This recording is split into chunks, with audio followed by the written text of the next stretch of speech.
Episode 66 to 70।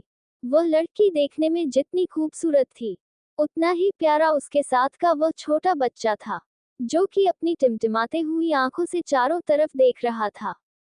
वह छोटा बच्चा चारों तरफ देखते हुए अपने मन में बोला, आई एम कमिंग डैड। मैं आ गया हूँ आपके पास। आई नो कि आपने बहुत कोशिश किया कि हम यहाँ ना आ पाए, पर आपकी कोशिश बेकार हो गई। आखिरकार मैं आ ही गया, और बहुत जल्द मैं आपके पास होऊंगा। इतना कहते हुए उसे बच्चों के छोटे से होठ के किनारे मुड़ गए। वह लड़की उस छोटे बच्चे का हाथ पकड़े एयरपोर्ट से बाहर आई। तभी वहां पर एक कार आकर रुकी। वह लड़की तुरंत कार का डोर ओपन किया और छोटे बच्चों को बैठने के लिए बोली। वो बच्चा एक नजर उस लड़की की तरफ देखा और बड़ी एटीट्यूड के साथ कार में जाकर बैठ गया। वह लड़की भी जाकर कार में बैठ गई। फिर उस बच्चे के बालों में हाथ घुमाते हुए बोली, कैसा लग रहा है तुम्हें यहाँ आकर? Are you happy? वह लड़का उस लड़की की तरफ देख अपने एक भान चढ़ाकर बोला, आपको क्या लगता है कि मैं हैप्पी होऊंगा या नहीं? अब मैं अपने डैड से मिलने आया हूँ तो हैप्पी तो रहूंगा ही ना। इसमें ऐसे क्वेश्चन पूछने वाली कौन सी बात थी? उस बच्चे के एटीट्यूड भरे जवाब को सुनकर वो लड़की बोली, तुम किस तरह से बातें कर रहे हो पर्व? तुम्हें पता भी है? पर्व ये बात सुनकर मुंह बनाया और बोला, तो आप इस तरह की सिली क्वेश्चन पूछती ही क्यों हो, जिससे मेरा मूड ऑफ हो? उद्धरण चिन्ह। वह लड़की कुछ बोलती उससे पहले ही पर्व विंडो की तरफ देखने लगा। इस तरह से रिएक्ट करने लगा जैसे मानो उसे अब किसी सवालों के जवाब नहीं देने। ये देख उस लड़की ने मुंह बनाया और धीरे से बड़बड़ाते हुए बोली, एक नंबर का अकड़ू है, बिल्कुल अपने बाप पर गया है। एटीट्यूड की दुकान।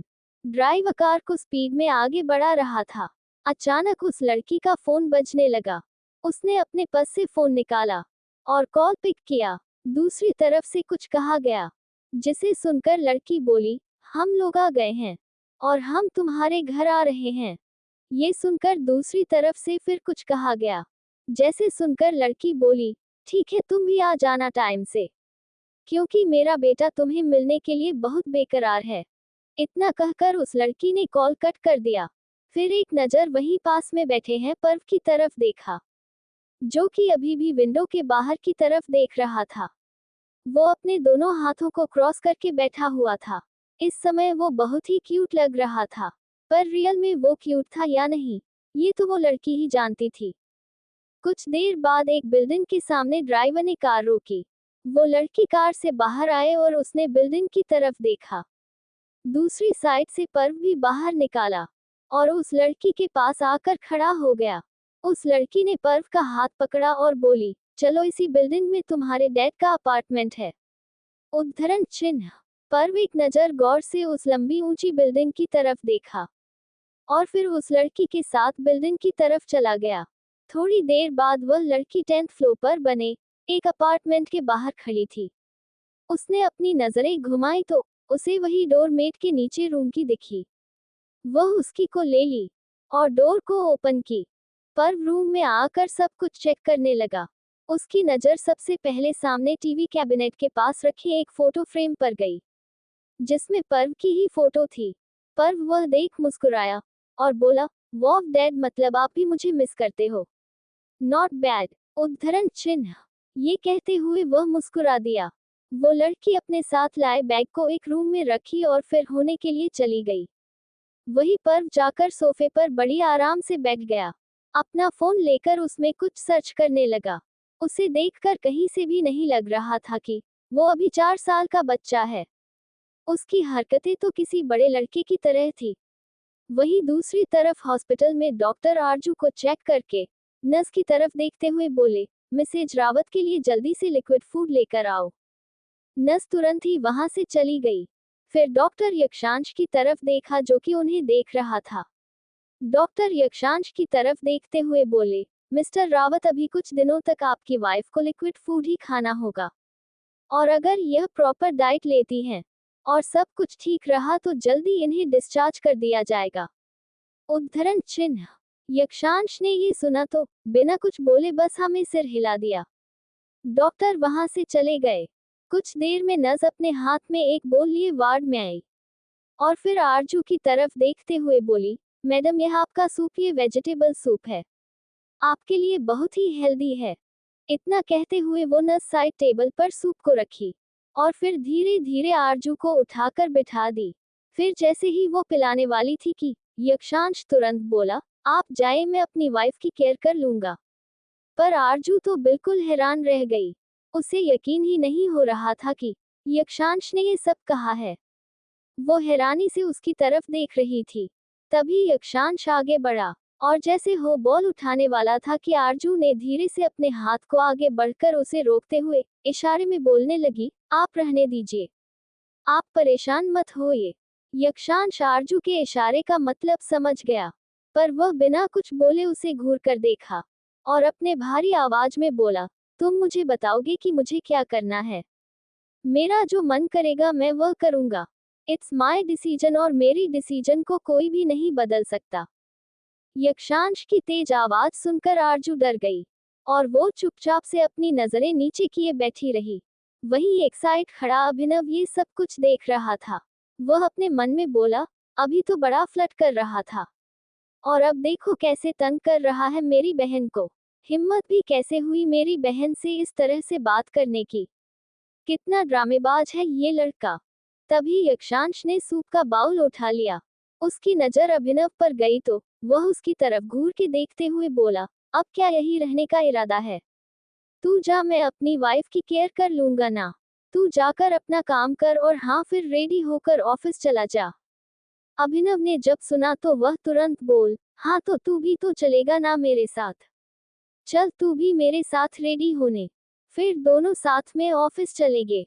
यक्षांश तुरंत बोला, किसने कहा तुझे कि मैं भी आ रहा हूँ? मैं नहीं आ रहा आज ऑफिस, तुझे संभालना है। यक्षांश की ये बात सुन अभिनव हैरान हो गया।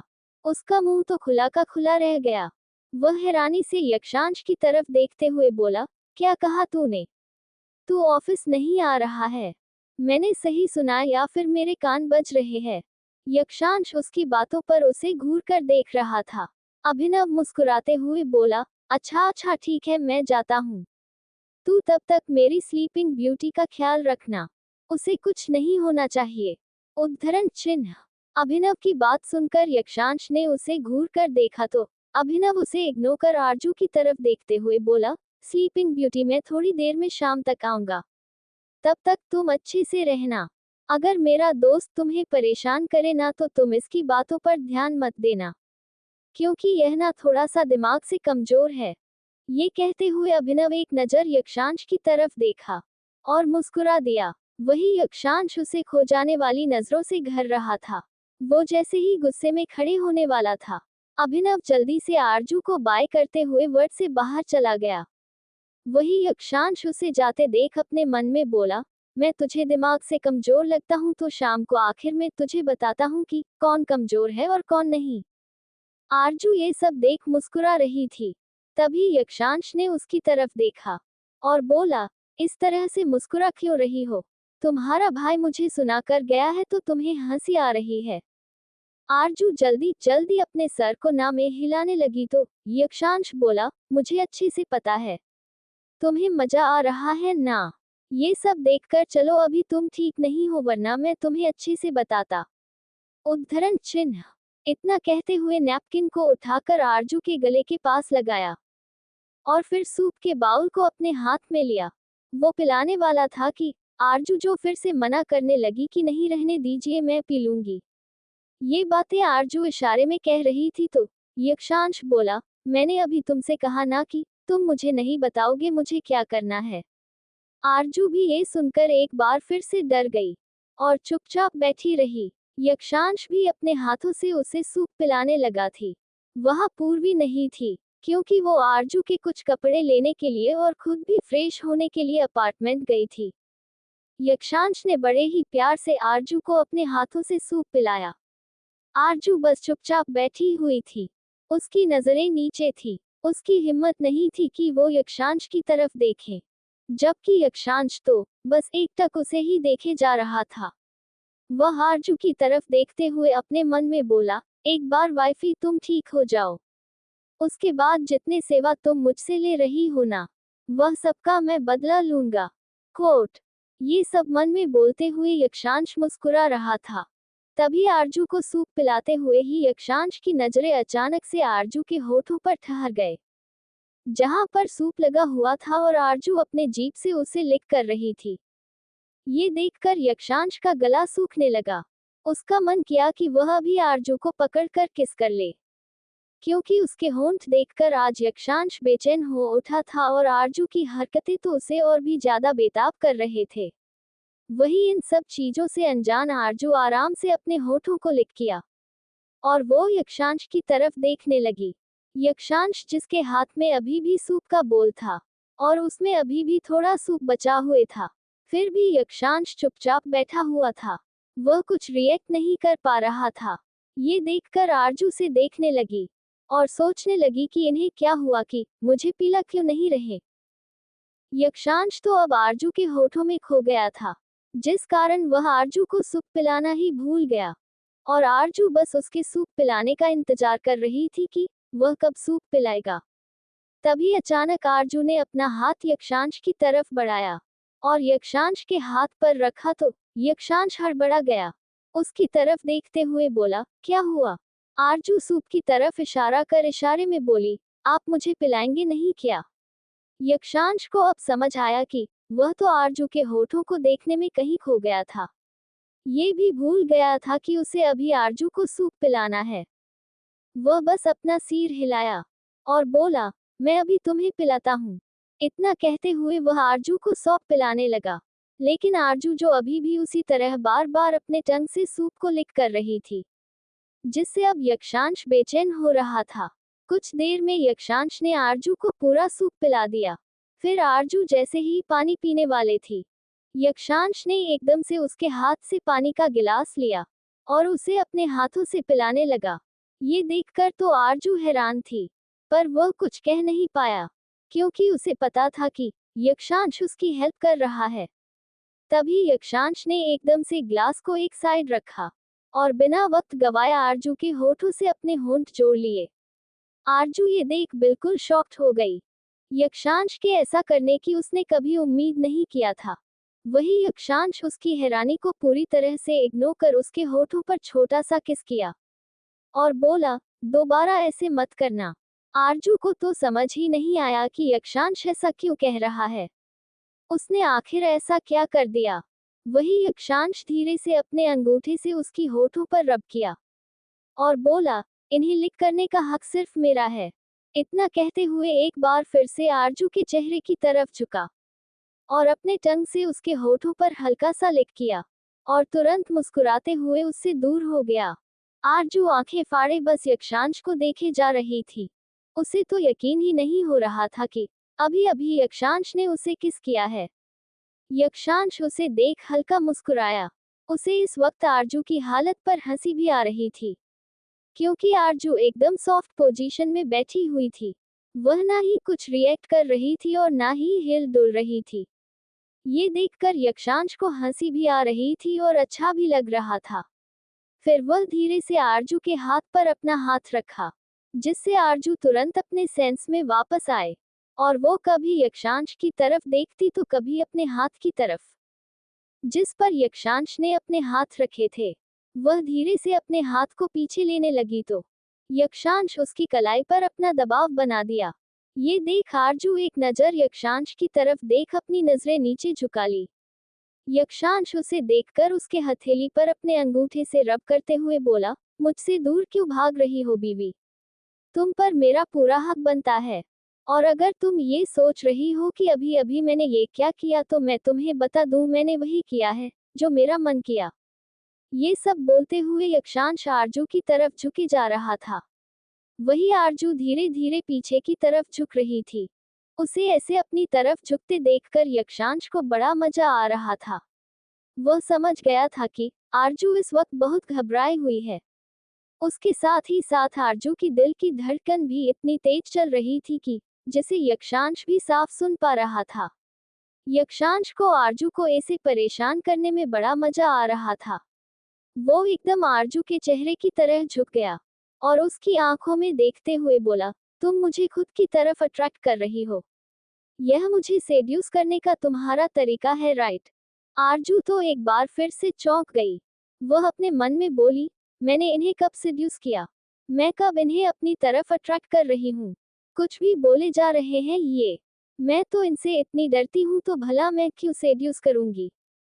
यक्षांश धीरे से आरजू के बिल्कुल चेहरे के करीब पहुंचा और उसके नोज से अपने नोज को रब करते हुए बोला, अभी तुम बीमार हो, इसलिए मैं आगे नहीं बढ़ रहा हूँ। वरना। इतना बोल यक्षांश एकदम से आरजू से थोड़ा दूर हो गया। वही आरजू यक्षांश की बात सुन और चौंक गई थी, पर उसकी अब हिम्मत नहीं थी कि वह यक्षांश की तरफ देखे। वही यक्षांश मुस्कुरा रहा था। उसी समय वार्ड का डोर ओपन हुआ तो दोनों की नजरें डोर पर गए, जहां पर पूर्वी खड़ी थी। पूर्वी अंदर आए और अपने हाथ में पड़े बैग को एक साइड रख दी। फिर आरजू के पास आकर बोली, कैसी है तू अब? ठीक तो है ना? तुझे कहीं कोई तकलीफ तो नहीं हो रही? आरजू अपने सर को ना में हिलने लगी और वह धीरे धीरे लेटने की कोशिश करने लगी। ये देखकर पूर्वी जल्दी से उसकी हेल्प करने के लिए आगे बढ़ी कि तभी यक्षांश खुद से ही आरजू को पकड़कर धीरे से आराम से लेट दिया।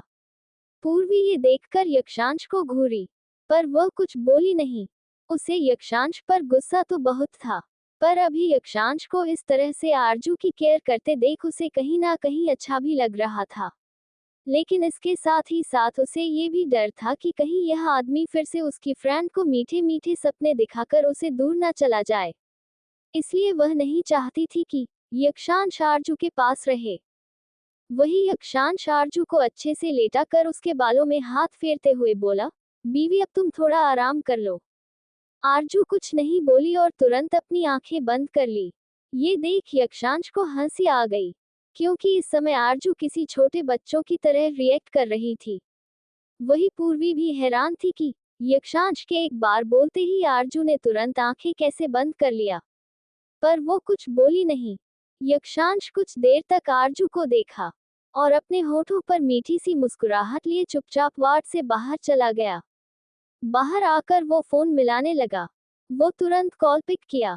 दूसरी तरफ से अभिनव की आवाज आई, क्या तू सच में ऑफिस नहीं आ रहा है?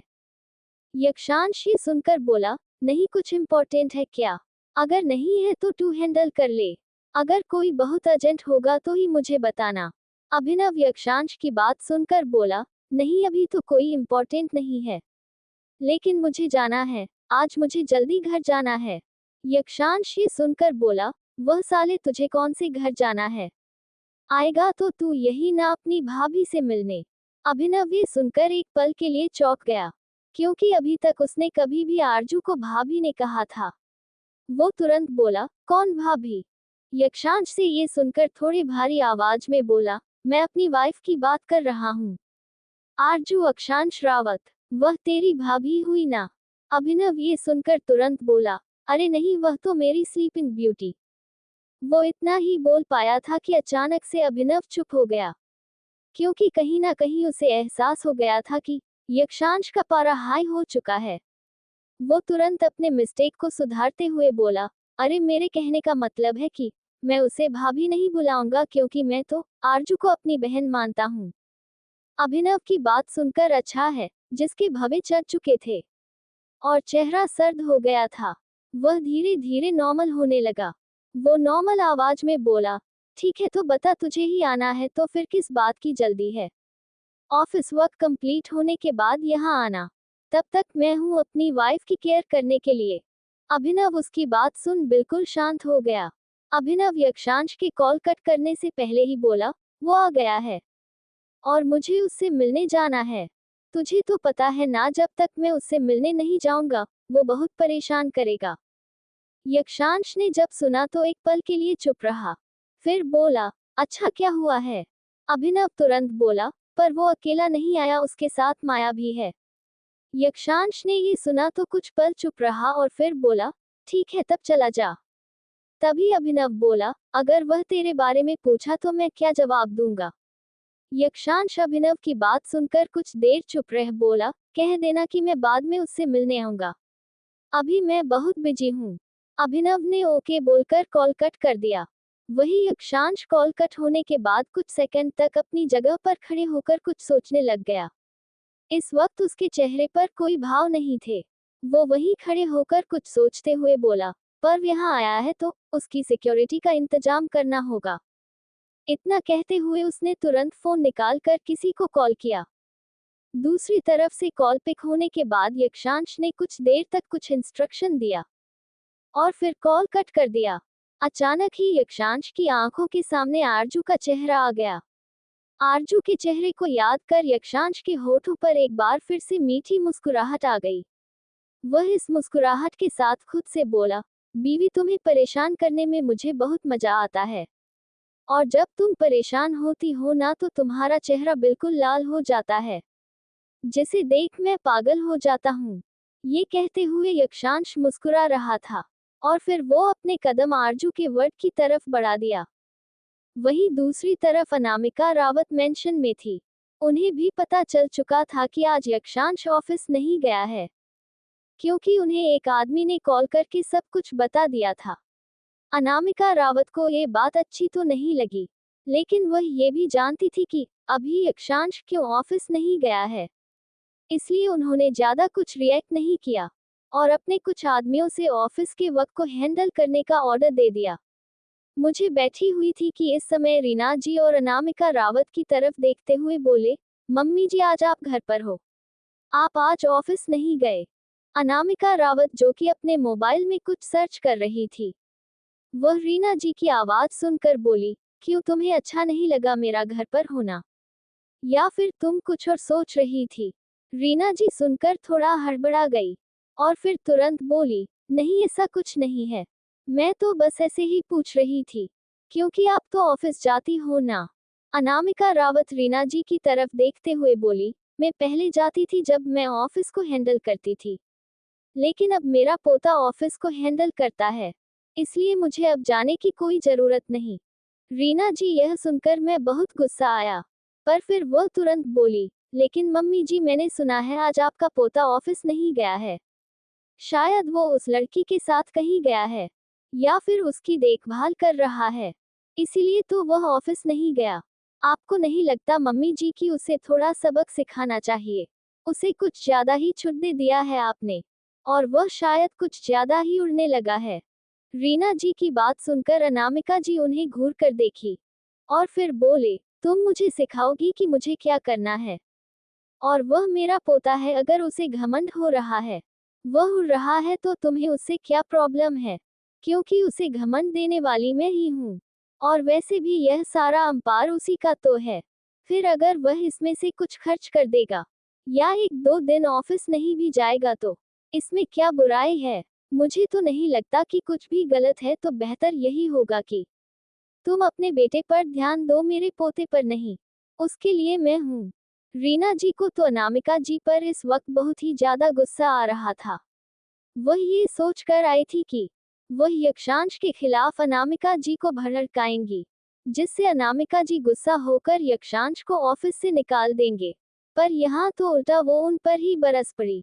अभी रीना जी गुस्से से अपने हाथों की मुट्ठी बनाई हुई थी। वह कुछ नहीं बोलता और वहां से जाने लगती है कि तभी अनामिका जी की आवाज आए, सुनो। बीत रुक जाती है। अनामिका जी उनका नाम पुकारते हो बोली, रीना घर की बहू हो और तुम्हारा कर्तव्य है कि घर को संवारो, ना कि उसे बिगाड़ो। तो बेहतर होगा कि दोबारा यक्षांश की बुराई करने के लिए मेरे पास मत आना, क्योंकि मैं अपने पोते को बहुत अच्छी तरह से जानती हूँ कि वो कैसा है, और मुझे ये भी पता है कि मुझे उसके साथ किस तरह से बिहेव करना है। तो दोबारा उसके बारे में मेरे सामने कुछ भी बोलने के लिए मत आना। रीना अनामिका जी की बात सुनकर अपने आंखों में नकली आंसू लिए बोली, मम्मी जी आप भी मुझे गलत समझ रही है। मेरे लिए जैसे विक्रम है वैसे यक्षांश भी है। मैं उन दोनों को ही एक जैसा मानती हूँ। मैं तो बस ये चाहती थी कि आज जब विक्रम पर इतना रिस्ट्रिक्शन लगे हैं तो थोड़ा यक्षांश पर भी लगा दे, क्योंकि वह पहले से ही अच्छा है, और अगर किसी गलत संगत में पड़ गया तो कहीं वह बिगड़ ना जाए। मैं तो सिर्फ उसका भला चाह रही थी, लेकिन आप ही मुझे गलत समझ रही है। शायद आप भी लोगों की तरह यही सोच रही है कि मैं उसकी छोटी माँ हूँ तो उसे प्यार नहीं करूंगी। ये कहते हुए रीना जी नकली आंसू बहने लगी।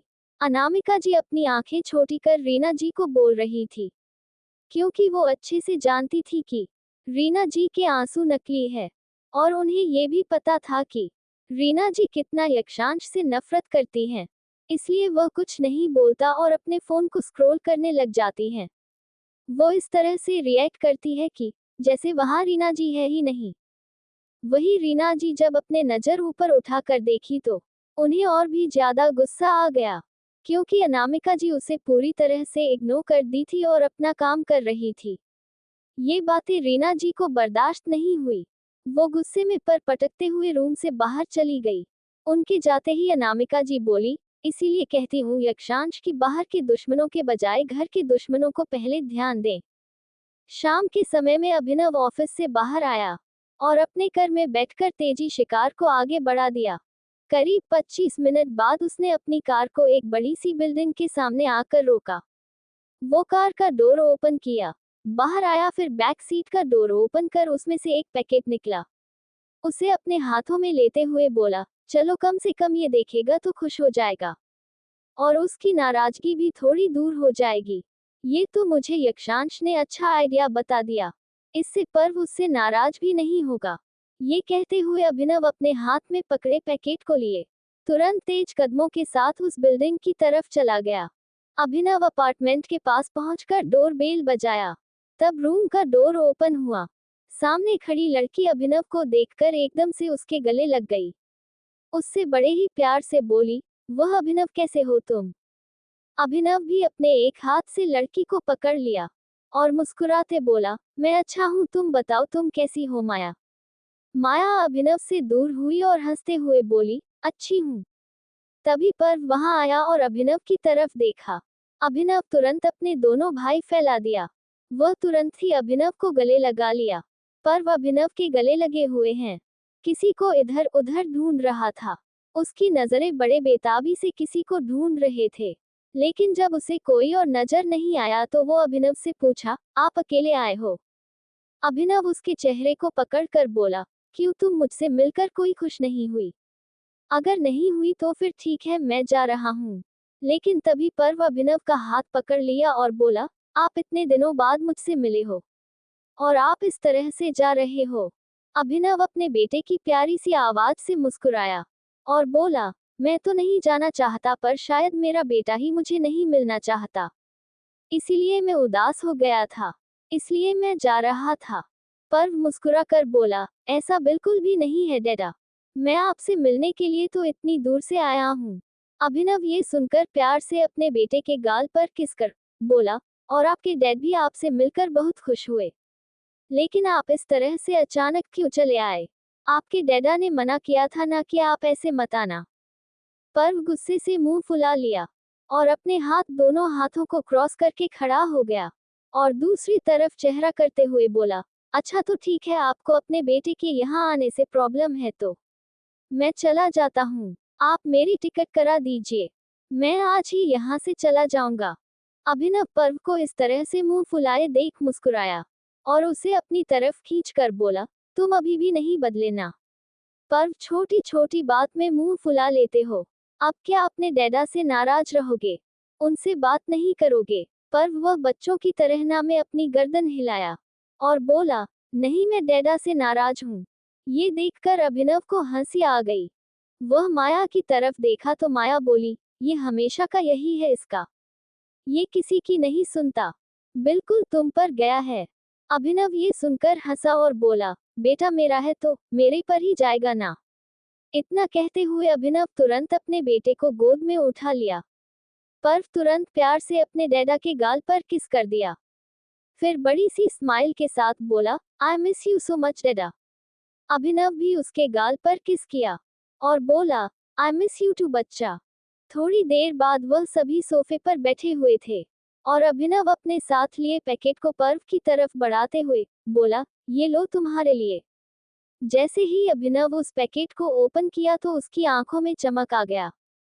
इसी चमक के साथ बोला, ये डैडा आप तो नहीं लाए हो पक्का? इतना बोल वो चुप हो गया। तभी उसे अपनी आंखें छोटी करके देखते हुए बोला, हाँ हाँ कर ले तारीफ उसकी। बेटा तू मेरा है, पर तारीफ तू हमेशा उसकी करता है। ऐसा लगता है जैसे मेरा नहीं तो उसका बेटा है। पर्व अपने दांत दिखाते हुए बोला, हाँ तो वो भी तो मेरे डैडा है, तो मैं उनकी तारीफ क्यों नहीं करूंगा। और वैसे भी डैडा वो आपसे ज्यादा मुझे प्यार करते हैं। अभिनव से बोल रहा था तो पर मुस्कुराने लगा और फिर साथ ले सामान को देखकर उसे पैकेट से निकाला। उसमें एक टैबलेट था जिसे यक्षांश ने ही पर्व के लिए भिजवाया था। पर्व उसे ओपन करके उसमें गेम खेलने लगा। वही अभिनव माया से बातें करने लगा। माया अभिनव से चिपक कर बैठी हुई थी और उसके कंधे पर अपना सर रखते हुए बोली, आई एम सो टायर्ड। मैं बहुत थक गई हूँ। अभिनव ये सुनकर उसके सिर पर हल्का सा चपत लगाते हुए बोला, जब तुम थक गई हो तो तुम्हें जाकर सोना चाहिए ना, यहाँ क्यों बैठी हो, चलो जाओ जाकर आराम करो। माया अभिनव की हरकत पर उसे मुंह बनाकर देखी और फिर पैर पटकते हुए वहां से रूम में चली गई। अभिनव ये देखकर अपना सिर न में हिलाया, जैसे कह रहा हो कुछ नहीं हो सकता, इस लड़की का कुछ नहीं हो सकता। वही हॉस्पिटल में यक्षांश जब वार्ड के अंदर आया तो वह देखा कि पूर्वी आरजू से बातें कर रही है। यक्षांश अंदर जाकर सोफे पर बैठ गया। आरजू और पूर्वी बातें करने में लगी हुई थी। हालांकि आरजू को तो कुछ भी नहीं बोलना था, बोल तो पूर्वी ही रही थी। आरजू बस इशारों में उससे बातें कर रही थी, जैसा कि वह हमेशा से करती आई है। इस कारण पूर्वी उसकी बातों को समझ भी रही थी। उन दोनों को इस तरह से आपस में बातें करते देख यक्षांश अपने फोन में कुछ सर्च करने लगा, लेकिन सर्च करते हुए भी उसकी नजरें बार बार आरजू पर ही जा रहे थे, क्योंकि आरजू पूर्वी से बात करते हुए रह रहा है। मुस्कुरा रही थी और मुस्कुराते हुए वह बहुत ही प्यारी लग रही थी। यक्षांश आज तो उसे अपनी नजर नहीं हटा पा रहा था। वह बार बार नजरें बचाकर आरजू को देख रहा था। आरजू को खुद पर किसी की नजरों की तपिश का एहसास हुआ तो वो धीरे से सामने देखी और यक्षांश को खुद की तरफ देखते देख उसकी धड़कनें तेज हो गई। तभी यक्षांश, जो कि आरजू को ही देख रहा था, आरजू को खुद की तरफ देखते हुए मुस्कुरा दिया और एकदम से अपने होठों का पाउट बनाकर उसकी तरफ एक फ्लाइंग किस किया, जिससे आरजू एक बार फिर से शॉक्ड हो गई। उसकी आंखें हैरानी से फैल गई और मुंह खुला का खुला रह गया। वो जल्दी से अपनी नजरें फेर ली है। उसकी धड़कनें और भी तेज हो गई थी। वो अपने दिल पर हाथ रखकर गहरी सांस लेते हुए मन में बोली, इन्हें क्या हो गया है कि आजकल ऐसी छिछोरी हरकतें क्यों कर रहे हैं। कहीं इन्होंने कुछ उल्टा सीधा तो नहीं खा लिया है। पर मैं ये बात किसी से पूछ भी नहीं सकती। और यह है कितने जिद्दी हैं कि किसी की बात मानेंगे भी नहीं। ये सब सोचते हुए आरजू को अब यक्षांश की चिंता हो रही थी। वही यक्षांश मुस्कुरा रहा था। वह आरजू के चेहरे के भावों को देख रहा था। वह इस तरह मुस्कुराते हुए मन में बोला, वैसे तुम कितना शर्माती हो। इतना शर्माओगी तो हम आगे कैसे बढ़ेंगे। पर कोई बात नहीं, मैं हूं ना, मैं धीरे धीरे तुम्हें सब कुछ सिखा दूंगा। ये सब कहते हुए यक्षांश कुछ सोचकर मुस्कुराने लगा और उसकी आंखों की चमक बढ़ गई। ऐसे ही दिन बीत गए। 5 दिन बाद डॉक्टर आकर आरजू को चेक करते हुए, मिस्टर रावत अभी ये पहले से ठीक है। वही यक्षांश डॉक्टर की तरफ देखते हुए बोला, लेकिन डॉक्टर यह कुछ बोल क्यों नहीं रही। आपने तो कहा था कि यदि इनके गला रिकवर हो गया है और यह बोल सकती है। क्या हुआ, मेरी वाइफ बोल क्यों नहीं रही है। डॉक्टर यक्षांश की बात सुनकर डॉक्टर आरजू की तरफ देखा और बोला, मिसेज रावत आप एक बार अपने हस्बैंड का नाम लेकर इनके नाम से बुलाइए। वह आपकी आवाज सुनना चाहते हैं। उद्धरण चिन्ह। यक्षांश आरजू को ही देख रहा था। डॉक्टर की बात सुन कुछ बोल नहीं पाए। वह अपने नजर नीचे झुका ली। तभी यक्षांश डॉक्टर से बोला, डॉक्टर आप इस तरह से क्यों बोले। क्या आपने मेरी वाइफ की आवाज सुनी। डॉक्टर यशवंत मुस्कुराए और बोले, हाँ मैंने आपकी वाइफ की आवाज सुनी है और अब वह बिल्कुल ठीक है। 1 मिनट रुक। ये कहते हुए वह आरजू की तरफ देखा और बोला, प्लीज मिसेज रावत आपके हस्बैंड आपको बार बार बुला रहे हैं। आज धीरे से अपनी नजरों के ऊपर उठे। पर यक्षांश को इस तरह खुद की तरफ देखते हुए पाकर वह फिर से नजरें नीचे झुका ली। वही यक्षांश बड़ी बेताबी के साथ आरजू को देख रहा था और उसके कुछ बोलने का बेसब्री से इंतजार कर रहा था। आरजू शर्म के कारण यक्षांश का नाम नहीं ले पा रहे थे, लेकिन यक्षांश था कि बस उसे देखे जा रहा था। यक्षांश से अब और रहा नहीं गया। वह एकदम से आरजू के पास गया। उसके बेड पर बैठकर उसके हाथों को पकड़कर बोला, बीवी प्लीज बोलो मेरा नाम। आखिर मैं तुम्हारा हस्बैंड हूँ। क्या तुम अपने हस्बैंड की इतनी सी बात नहीं मान सकती? उद्धरण चिन्ह। आरजू ऐसा कर धीरे से अपने नजर ऊपर उठे और फिर धीमी आवाज में बोली, हस्बैंड। आरजू इतना धीमे से बोली थी कि यक्षांश को तो सुनाई नहीं दिया। वह तुरंत बोल, क्या बोला तुमने? प्लीज फिर से कहो ना। वैसे मैंने कुछ ठीक से सुना नहीं। उद्धरण चिन्ह। आरजू जो कि अपने हाथों की उंगलियों में अपने कपड़े को कसे हुए थे, वो अपनी उंगलियों में कपड़े को लपेट रही थी। उसे देखकर साफ पता चल रहा था कि वह अभी बहुत नर्वस है। यक्षांश आरजू की एक एक एक्टिविटी को देख रहा था। एकदम से आरजू के हाथ पर अपना हाथ रख दिया और फिर उसे धीरे से अपने अंगूठे से सहलाते हुए बोला, प्लीज मेरा नाम बोलो ना वाइफी। उद्धरण चिन्ह। यक्षांश इतने प्यार से आरजू से बोला कि आरजू एक नजर उसकी तरफ देखते हुए धीमी आवाज में बोली, हस्बैंड। यक्षांश इस बार भी ढंग से नहीं सुना तो वह एकदम से आरजू की कमर में हाथ डाल उसे खुद से चिपका लिया और बोला, वाइफी अगर तुम इस बार तेज नहीं बोली तो मैं यही सबके सामने ही तुम्हें किस कर दूंगा। उद्धरण चिन्ह। आरजू चौंक गई। वह हैरानी से मुंह खोले यक्षांश की तरफ देखने लगे हैं। यक्षांश होठों पर मुस्कुराहट लिए उसे देख रहा था, पर वह यक्षांश के कहने का मतलब समझ चुकी थी कि अगर उसने सच में इस बार थोड़ा तेज नहीं बोला तो पक्का यक्षांश जो बोला है वह कर देगा। इसलिए वह थोड़ी तेज आवाज में बोली, हस्बैंड। इस आवाज को सुन डॉक्टर भी मुस्कुरा दिया और फिर यक्षांश की तरह देखते हुए, मिस्टर रावत अब आपको अपनी वाइफ से जितनी बातें करनी कीजिए। और हाँ, आपको हम उनकी पूरी कार्य करनी होगी, क्योंकि सर्जरी के कारण अभी कुछ दिन तक तो इनका ध्यान रखना बहुत जरूरी है। उद्धरण चिन्ह।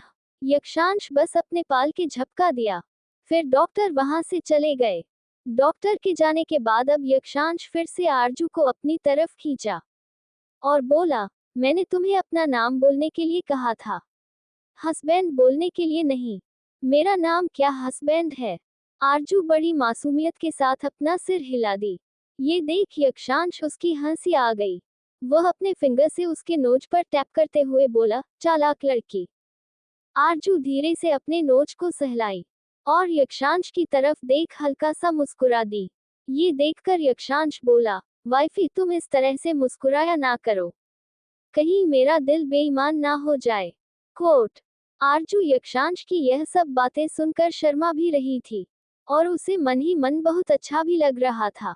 वही यक्षांश आरजू के चेहरे को ही देख रहा था और फिर वह धीरे से अपने एक हाथ को रखकर आरजू की गालों को सहलाया और उसके गालों की तरफ देखते हुए बोला, तुम्हें पता है, वैसे तुम्हारे ये गाल मुझे बार बार तुम्हारे तरफ अट्रैक्ट करते हैं। उद्धरण चिन्ह। आरजू यक्षांश की बात सुनी तो उसे और भी ज्यादा शर्म आने लगा। उसे इस वक्त बहुत ही ज्यादा घबराहट भी हो रही थी। उसकी धड़कनें भी तेज हो चुकी थी, क्योंकि यक्षांश की बातें उसे बेचैन कर रहे थे। पिछले 5 दिन तक यक्षांश हमेशा आरजू को परेशान कर रहा था। आरजू को यक्षांश की परेशान करने से कोई प्रॉब्लम नहीं थी। वह बस यही सोच रही थी कि क्या हो गया, और आज भी उसके मन में यही चल रहा था कि इन्हें हुआ क्या है, यह इस तरह से क्यों अब रिएक्ट करने लगे हैं। पर कहीं ना कहीं उसे ये सब कुछ बहुत अच्छा भी लग रहा था। आरजू को चुप देखकर यक्षांश उसके चेहरे को ऊपर उठाया और बोला, मैं इतना बोल रहा हूँ और तुम तो कुछ नहीं बोल रही, जल्दी से कुछ बोलो वाइफी। आरजू इस तरह उसकी तरफ देखते हुए धीमी आवाज में बोली, क्या बोलूं? यक्षांश को तो आरजू की मासूमियत पर ढेर सारा प्यार आ रहा था। वही उसकी मीठी सी आवाज उसके कानों में घुली तो उसके होठों की मुस्कुराहट गहरी हो गई। वह उसके चेहरे की तरह झुका और उसके नोट से अपने नोज को रब करते हुए बोला, अब ये भी मैं बताऊं? आरजू कुछ नहीं बोली तो यक्षांश एकदम से उसके होठों की तरह झुक गया। ये देख आरजू घबरा गई। आरजू के ऐसे घबराते देखकर यक्षांश को बड़ा मजा आ रहा था। वह आरजू के होठों को देख रहा था और एकदम से उसके होठों पर किस कर दिया। आरजू चौंक गई। यक्षांश ने इतना जल्दी उसे किस किया था कि वो कुछ समझ ही नहीं पाई थी, और यक्षांश तुरंत उसे दूर भी हो गया था। आरजू हैरानी से यक्षांश को देख रही थी। तभी यक्षांश एक बार फिर से उसके होठों पर किस करने वाला था कि आरजू ने तुरंत अपने हाथ यक्षांश के होठों पर रख दिए। यक्षांश ने इतना जल्दी उसे किस किया था कि वो कुछ समझ ही नहीं पाई थी, और यक्षांश तुरंत उसे दूर भी हो गया था। आरजू हैरानी से यक्षांश को देख रही थी। तभी यक्षांश एक बार फिर से उसके होठों पर किस करने वाला था कि आरजू ने तुरंत अपने हाथ यक्षांश के होठों पर रख दिए। ये देख यक्षांश मुस्कुरा दिया और बोला, ये गलत बात है। वैसे तुम मुझे इस तरह से रोक नहीं सकती, क्योंकि इन होठों पर सिर्फ मेरा हक है। इतना कह आरजू के हाथ को हटाया और तुरंत आरजू के होठों पर किस करने लगा। इस बार कोई लाइट किस नहीं था, ये डीप और पैशनेट किस था। आरजू चाहकर भी यक्षांश को दूर नहीं कर पाए, क्योंकि उसे भी यक्षांश के करीबी बहुत ही ज्यादा खुशी दे रहे थे, और अब यक्षांश का किस करना उसे अच्छा भी लग रहा था, और वह दोनों एक दूसरे में कोई थे। और यक्षांश लगातार आरजू के होठों के रसों को पी रहा था कि इस समय वार्ड का डोर ओपन हुआ और 2 लोग अंदर आए। वह 2 लोग सामने का नजारा देख हैरान रह गए। उनकी आंखें फटी की फटी रह गई थी। तभी एक आवाज यक्षांश के कान में गई, यक्षांश क्या हो रहा है ये। जैसे ही इस आवाज को यक्षांश और आरजू ने सुना तो दोनों जल्दी से दूसरे से अलग हो गए। सामने देखा तो वहां पर अनामिका रावत खड़ी थी। उनके चेहरे पर कोई भाव नहीं थे, बस हल्की सी नाराजगी दिखाई दे रही थी। वहीं आरजू अनामिका रावत को अपने सामने देखकर डर गई, और डर के कारण की नजरों को नीचे झुका ले। उसके साथ ही साथ उससे बहुत शर्म भी आ रहा था। वह यही सोचती थी कि क्या अनामिका रावत से गलत ना समझ लें, और फिर वो यक्षांश को यहाँ से लेकर चली जाए। ये सब बातें आरजू के मन में चल रहे थे। अनामिका रावत एक नजर घूरकर यक्षांश की तरफ देखी, फिर आगे बढ़कर आरजू के पास आए। आरजू जो कि चुपचाप नजर झुकाए बैठी हुई थी, अनामिका रावत उसके हाथ को पकड़कर बोली, कैसी हो बेटी। अनामिका रावत के इतने प्यार से पूछने पर आरजू एक पल के लिए चौंक गई। वो यक्षांश की तरफ देखा तो यक्षांश आंखों से ही इशारा किया, जैसे बोल रहा हो कि दादी कुछ पूछ रही है, उसका जवाब दो। यक्षांश के इशारों को समझकर आरजू धीमी आवाज में बोली, मैं अच्छी हूँ दादी, आप कैसे हो। अनामिका रावत बिना कुछ बोले अपना पास ओपन किया, और उसमें से कुछ निकले। अक्षांश आरजू दोनों ही अनामिका रावत को देख रहे थे। वही साथ में अभिनव भी, जो कि अनामिका रावत के साथ आया था। वो भी कंफ्यूज बड़ी नजर से अनामिका रावत को देख रहा था। अनामिका रावत अपने हाथ में पड़े बॉक्स को ओपन किया, और उसमें से 2 कंगन निकालकर आरजू के यहाँ दोनों हाथों में पहनते हुए बोली, ये हमारा खानदानी कंगन है। यह मैंने पहले यक्षांश की मॉम को दिया था, जब वो बहू बनकर घर में आई थी, और फिर उसी ने कहा था कि माँ जी आप ये मेरी बहू को भी दीजिएगा, इसीलिए उसने कंगन मुझे तभी अपने पास रखने के लिए दे दिया था। वह तो चाहती थी कि वह खुद अपने हाथों से तुम्हें कंगन पहन है, लेकिन कोई बात नहीं, वह नहीं है तो क्या हुआ, मैं तो हूँ, तुम्हारी दादी सास तो है। इतना कहकर वह आरजू के हाथों में पहने कंगन की तरफ देखी, जो कि बड़े ही प्यारी लग रहे थे। आरजू के गोरे गोरे हाथों में वह खूबसूरत सा कड़ा बहुत ही अच्छे लग रहे थे। वो कंगन बहुत ही प्यारा था। सोने के कंगन में डायमंड जड़ा हुआ था। अक्षांश और अभिनव दोनों को ही इस बात की बिल्कुल भी उम्मीद नहीं थी। क्या अनामिका रावत ऐसा कुछ करेगी। दोनों ही शौकंग एक्सप्रेशन के साथ अनामिका रावत की तरफ देख रहे थे। वही शब्द तो आरजू भी थी। इसी समय वार्ड में पूर्वी भी आई, और वह भी यह सब देख चौंक गई थी, पर वो अपने फ्रेंड के लिए खुश भी थी कि चलो अब उसकी सारी खुशियां मिलेंगी। आरजू की आंखें नम हो गई। वो नम आंखों के साथ अनामिका रावत को देख रही थी। अनामिका रावत प्यार से उसके गालों को सहलाई और बोली, क्या हुआ बेटा, तुम्हें कंगन पसंद नहीं आया। अगर तुम्हें नहीं पसंद है तो तुम बता देना, मैं इसे तुड़वाकर तुम्हारी पसंद की कंगन बनवा दूंगी। आरजू ने अपने गर्दन को हिलाई, फिर बिना कुछ बोले एकदम से अनामिका रावत के गले से लग गई। अनामिका रावत एक पल के लिए बिल्कुल जम गई थी। वह हल भी नहीं पा रही थी। पर तभी आरजू के कहे शब्दों के कानों में पड़े। थैंक यू दादी, थैंक यू सो मच। आपने मुझे इस लायक समझा। अनामिका रावत मुस्कुराया धीरे से आरजू को खुद से अलग कर उसके माथे पर किस करते हुए बोले, तुम इस लायक हो, तभी मैं तुम्हें इस लायक समझी हूँ। और वैसे भी मेरे पोते की जान बसती है।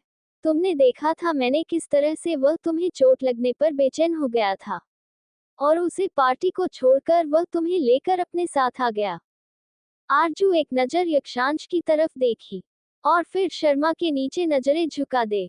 ये देख अनामिका रावत मुस्कुराए और प्यार से उसके गालों को छूकर बोली, बहुत ही प्यारी हो तुम बेटा। और मैं तुम्हारी जैसी बच्ची को ही अपने पोते की लाइफ में चाहती थी। पहले ही वह एक बार प्यार में धोखा खा चुका है। दोबारा मैं नहीं चाहती थी कि उसे धोखा मिले। आरजू को अनामिका रावत की कहानी बातें समझ नहीं आ रही थी। वो कंफ्यूज भरी नजरों से उनकी तरफ देखने लगी। वही यक्षांश और अभिनव ने भी अनामिका रावत की कही बातें सुनी थी और दोनों ही चौंक गए। उन दोनों की ही नजरें आरजू पर गए, जो कि कंफ्यूज भरी नजरों से दादी को देख रही थी।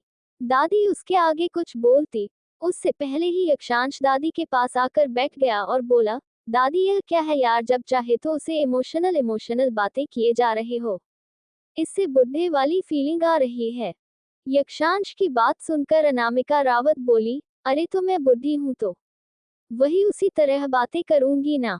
यक्षांश अपने दादी की बात पर तुरंत अपने दोनों बाहों को अनामिका रावत के गले में डालते हुए बोला, बुढ़ी कोई और होगा। आप तो मेरी ब्यूटीफुल से दादी हो, जिसे देखकर मैं तो आपका फैन हो गया हूँ। सच कह रहा हूँ दादी, अगर आप मेरे समय में रहती ना तो पक्का मैं आपसे ही शादी करता, आरजू को भी छोड़ देता।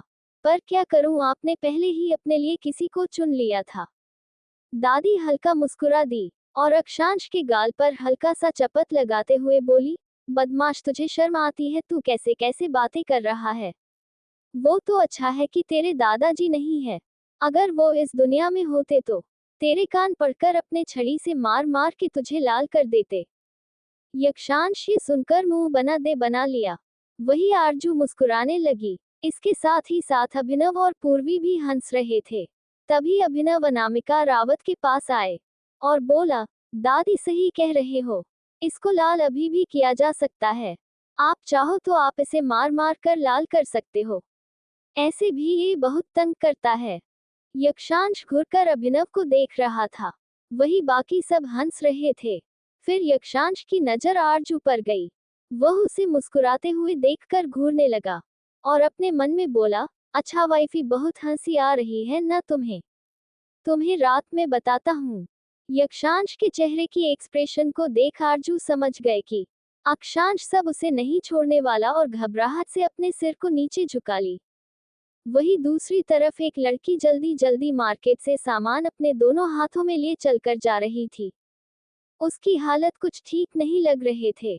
वह पूरा पसीने से लाजपत थी और उसके चेहरे की हालत भी ठीक नहीं लग रही थी। देखकर लग रहा था जैसे वह बहुत बीमार हो। उसने जो स्लीपर पहन रखा था वह भी टूट गए थे। उसकी हालत इतनी बुरी थी कि किसी को भी देखकर उसे पर दया आ जाए। वही वो लड़की बहुत ही घबराई हुई से लग रही थी और मजबूती से अपने दोनों हाथों से पैकेट को पकड़ रखी थी, जैसे मानो वो पैकेट उसके लिए बहुत ही ज्यादा इम्पोर्टेंट हो। अचानक इस समय एक कार तेजी से आगे आई और उसे लड़की के सामने आकर रुक गई। वो लड़की जो कि जल्दी जल्दी रोड पर चल रही थी, वह अचानक से कार के रुकने से घबरा गई और डर के कारण उसके मुंह से तेज चीज निकल गई। तभी कार का डोर ओपन हुआ और एक लड़का कार से बाहर आया। उसकी नजर उस लड़की पर गई और उसकी हालत खराब देखकर वो लड़का तुरंत उसे पूछा, तुम ठीक हो, तुम्हें कहीं चोट तो नहीं लगी। इस आवाज को सुनते ही वह लड़की अपनी आंखें खोली और सामने खड़े लड़के को देखकर उसके मुंह से निकला। वही वो लड़का उस लड़की को बड़े ही गौर से देख रहा था। नॉर्मल आवाज में बोला, हाँ मैं क्यों, मुझे देखकर तुम्हें हारने क्यों हो रही है। वह लड़की कुछ नहीं बोली और बिना कुछ बोल आगे की तरफ जाने लगी। तभी वह लड़का उसे रोकते हुए बोला, रुको, मैं तुम्हें छोड़ देता हूँ, आप मेरे कार बैठ जाओ। वह लड़की बोली, नहीं, इसकी जरूरत नहीं है। ये कहते हुए लड़की जाने लगी। तभी वह लड़का चलते हुए बोला, मुस्कान रुको तो सही। इस आवाज को सुनते ही मुस्कान डर से पीछे मुड़कर देखी तो वह लड़का उसी की तरफ आ रहा था। मुस्कान और घबरा गई क्योंकि उसकी सास ने उसे मना किया था कि दोबारा कभी वो विक्रम से मिले तो अपना रास्ता बदल ले, उसके आसपास भी जाने की कोशिश ना करें। विक्रम को अपने इतने करीब आते देख मुस्कान घबरा गई और वहां से जाते हुए बोली, देखिए मुझे आपसे कोई बात नहीं करनी। आपने मेरी उस दिन हेल्प की उसके लिए थैंक यू, पर मैं अपना काम खुद कर लूंगी। मुझे आपकी हेल्प की जरूरत नहीं है। इतना कहते हुए वह जल्दी जल्दी वहां से जाने लगी कि तभी विक्रम अपने लंबे कदमों को बढ़ाया और एकदम से मुस्कान के पास जाकर उसके आगे खड़ा हो गया। मुस्कान जिसकी हालत खराब थी और जल्दी जल्दी चलने के कारण उसे चक्कर से आने लगा था, उसी की ऐसी हालत देखकर विक्रम उसकी तरफ बढ़ा और बिना कुछ बोले एकदम से अपनी गोद में उठा लिया। मुस्कान जिसकी आंखें बंद हो रही थी, अचानक से विक्रम कैसे उठाने से वह चौंक गई और वो तुरंत चटपटे हुए बोली, छोड़िए मुझे छोड़िए, मैं खुद चल कर जा सकती हूँ। लेकिन विक्रम उसे नहीं छोड़ा और वह उसे लेकर कार में आया और फ्रंट सीट पर बिठाते हुए बोला, चुपचाप ऐसी बैठे रहो, मैं तुम्हें घर छोड़ देता हूँ और मैं तुम्हारे साथ कुछ करूंगा नहीं जो तुम इतना घबरा रही हो। मुझे मैरिड वुमेन में कोई इंटरेस्ट नहीं है, मैं तो बस तुम्हारी हेल्प करना चाह रहा था। मुस्कान विक्रम की बात सुन तुरंत अपनी नजर नीचे झुका ली। उसे इस वक्त बहुत बुरा लग रहा था कि विक्रम उसके बारे में क्या सोच रहा होगा। फिर विक्रम ड्राइविंग सीट पर बैठा और कार को मुस्कान के घर की तरफ मोड़ दिया।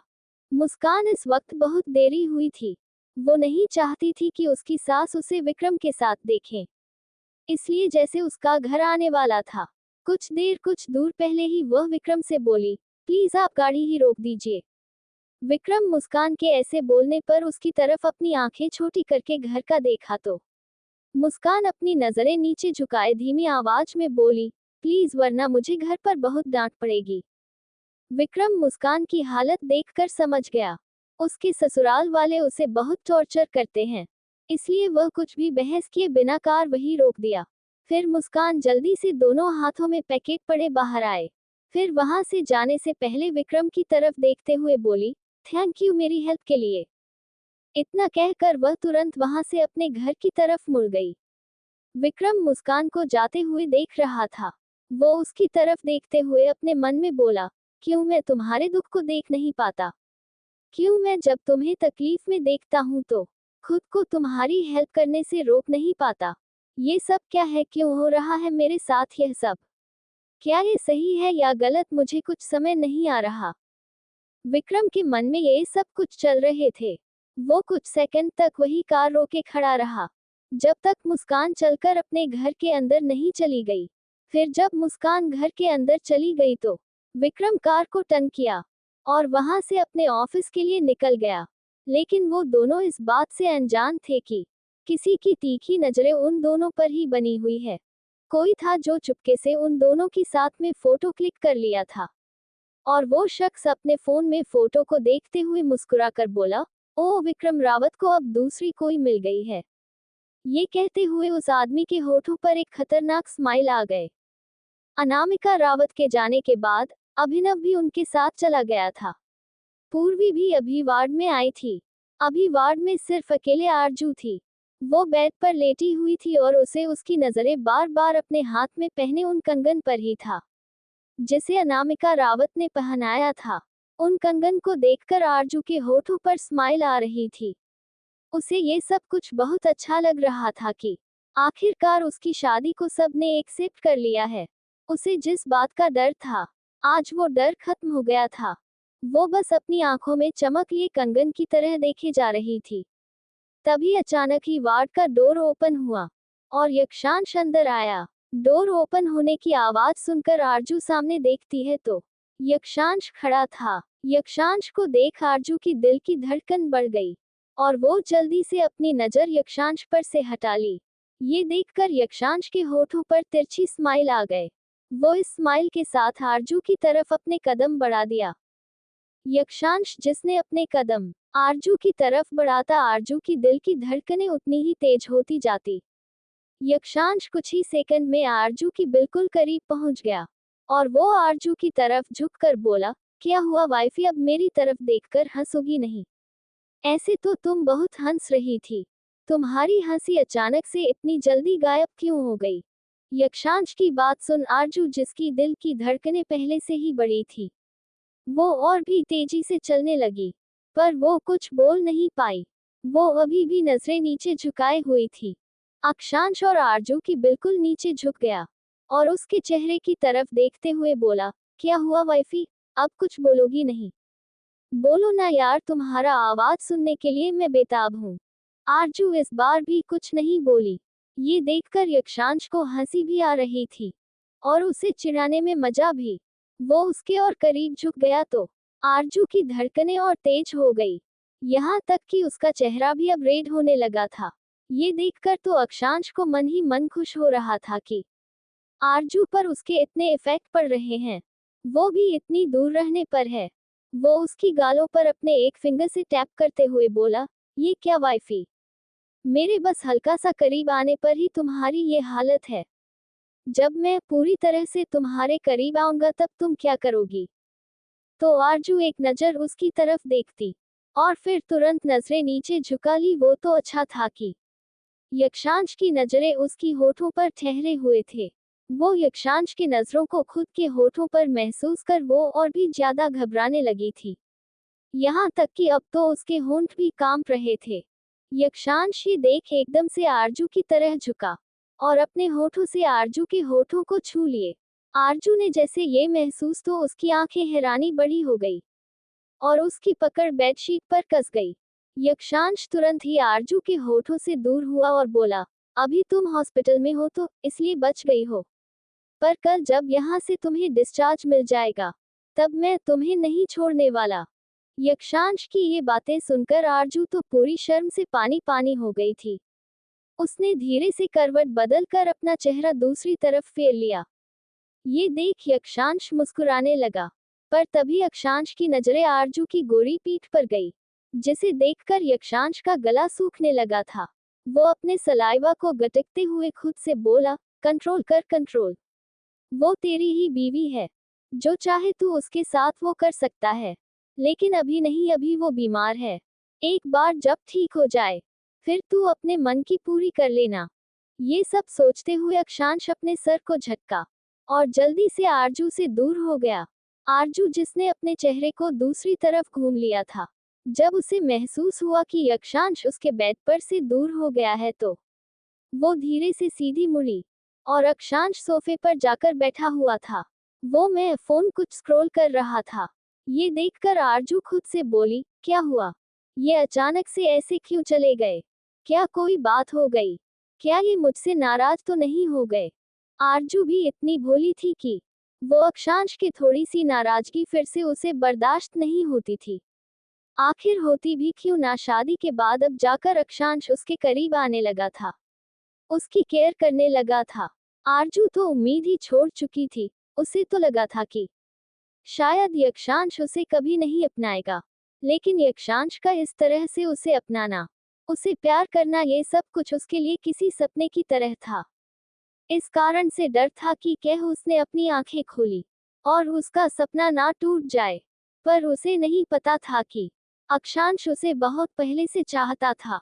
बस फर्क सिर्फ इतना था कि वो अपने फीलिंग्स को इग्नोर कर रहा था, लेकिन अब वो समझ चुका था कि उसके लिए अगर कोई मायने रखता है तो वो है उसकी वाइफ आरजू। वहीं दूसरी तरफ पूर्वी, जो कि अभी अभी कैंटीन से होते हुए आरजू से मिलने के लिए उसके वार्ड की तरफ जा रही थी कि किसी ने उसके हाथ को एकदम से पकड़ लिया। अचानक किसी के पकड़ने से पूरे घबरा गई। वो पीछे मुड़कर देखती है तो वहां पर अभिनव खड़ा था। अभिनव को देखकर पूर्वी तुरंत अपने हाथ को छुड़ाने की कोशिश करते हुए बोली, क्या बदतमीजी है, छोड़िए मेरे हाथ को अभी। अभिनव उसके हाथ को और भी मजबूती से पकड़ा और उसे खींचते हुए वहां से दूसरी साइड ले गया और उसे कोने में खड़ा कर खुद उसकी तरफ झुकते हुए बोला, कहाँ जा रही हो? अभिनव को अपने इतने करीब देखकर पूर्वी घबरा गई वो अपनी घबराए हुए आवाज में बोली, आरजू से मिलने जा रही हूँ। और कहाँ जाऊंगी मैं? अभिनव ने उसके चेहरे पर डर के भाव देख लिया था। वो उसे और भी डराने के लिए उसकी तरफ झुका और बोला, तुम अभी स्लीपिंग ब्यूटी से नहीं मिल सकती हो। अभिनव की बात पर पूर्वी गुस्से से बोली, क्यों नहीं मिल सकती? मैं अपनी फ्रेंड से, अब क्या मेरी दोस्त से मिलने के लिए भी मुझे आपसे परमिशन लेनी पड़ेगी?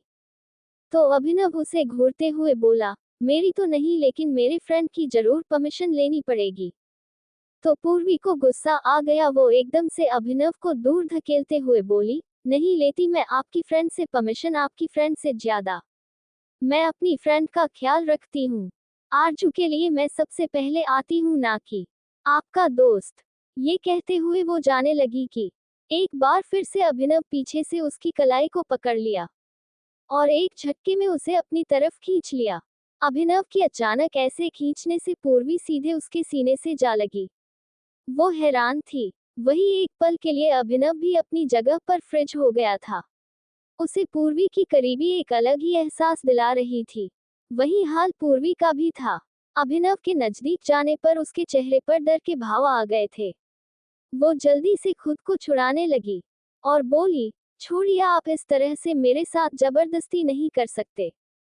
अभिनव इस तरह पूर्वी को पकड़े हुए बोला, कर सकता हूँ मैं तुम्हारे साथ जबरदस्ती? तो पूर्वी हैरानी से उसे देख रही थी।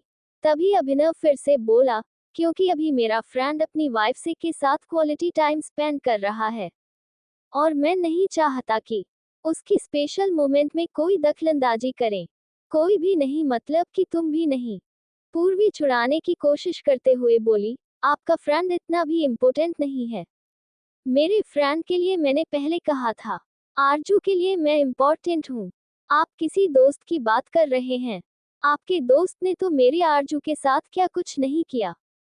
शादी करके उसे रोने के लिए छोड़कर चले गए।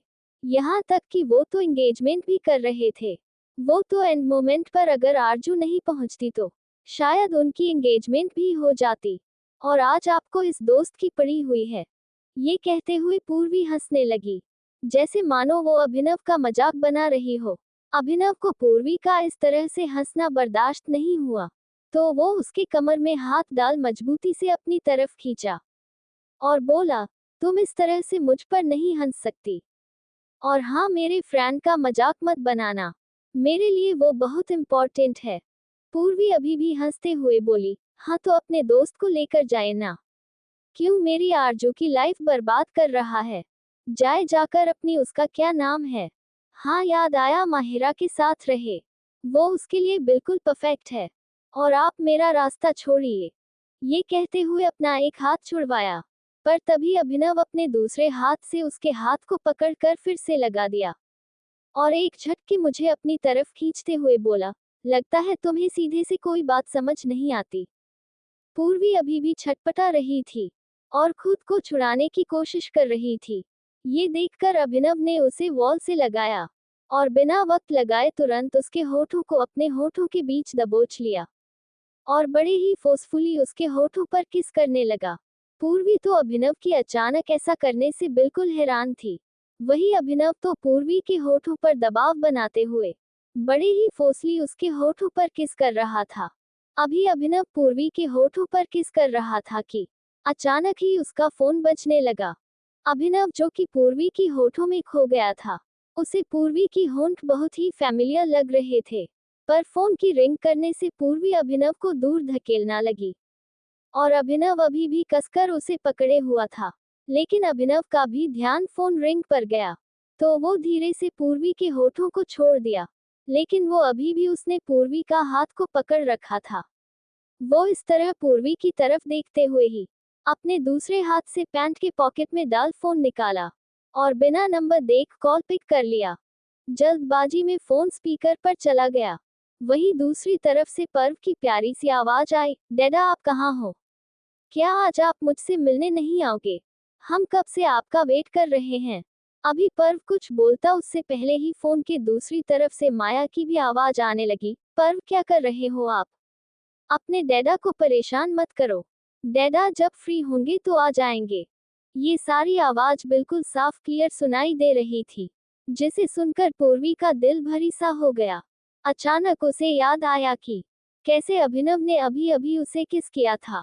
वहीं अभिनव की नजरें, जो कि पूर्वी के चेहरे के बनते बिगड़ते भाव को देखकर सब कुछ समझ गया। पर तभी उसके कानों में एक बार फिर से अपने बेटे की आवाज आई, डैडा आर यू श्योर? ये सुनकर अभिनव तुरंत बोला, ऑफ कोर्स बेटा। डैडा जैसे ही फ्री होंगे तुमसे मिलने के लिए आएंगे। तुम अपना और माया का ख्याल रखना। इतना कहकर उसने कॉल कट कर दिया। कॉल कट करने के बाद अभिनव ने पूर्वी की तरफ देखा, जिसकी आंखें नम हो गई थी। अभिनव उससे कुछ बोलता कि पूर्वी ने अपनी पूरी ताकत लगाकर उसे दूर धकेल दिया और गुस्से में एक थप्पड़ खींचकर अभिनव के गाल पर जड़ दिया। पूर्वी के ऐसे थप्पड़ मारने से अभिनव बिल्कुल चौंक गया। उसे यकीन ही नहीं हो रहा था कि पूर्वी ने उसे थप्पड़ मारा है। वो हैरानी से पूर्वी को देख रहा था। वही पूर्वी गुस्से भरी निगाहों से उसे देखते हुए बोली, आपकी हिम्मत भी कैसे हुई है मेरे साथ ये करने की? आपको मुझे क्या समझते हैं? मैं आपकी कोई पपेट नहीं हूँ जिसे आप अपने हिसाब से नचाएंगे और मैं नाचूंगी। अगर किस करने का इतना ही नशा चढ़ा था तो जाकर अपनी बीवी को की करिए, मुझे नहीं। इतना कहा वो अभिनव को दूसरी साइड धकेलते हुए जल्दी से भागते हुए हॉस्पिटल से बाहर की तरफ चली गई। अभिनव तो हैरानी से आंखें फाड़े पूर्वी को जाते हुए देख रहा था। पूर्वी के कहे शब्दों को याद कर अभिनव अपने मन में बोला, बीवी, मेरी बीवी कहाँ से आई? क्या जवाब देगा अभिनव पूर्वी से? और पर्व की माँ कौन है? जानने के लिए सुनते रहें मिस्टीरियस बिलियनेयर हस्बैंड। अगर आप सबको मेरी ये स्टोरी पसंद आ रही हो तो अपने भर भर कर लाइक, कमेंट और शेयर कर दे। इसके साथ साथ मेरे चैनल MS नॉवल स्टोरी को सब्सक्राइब जरूर करें।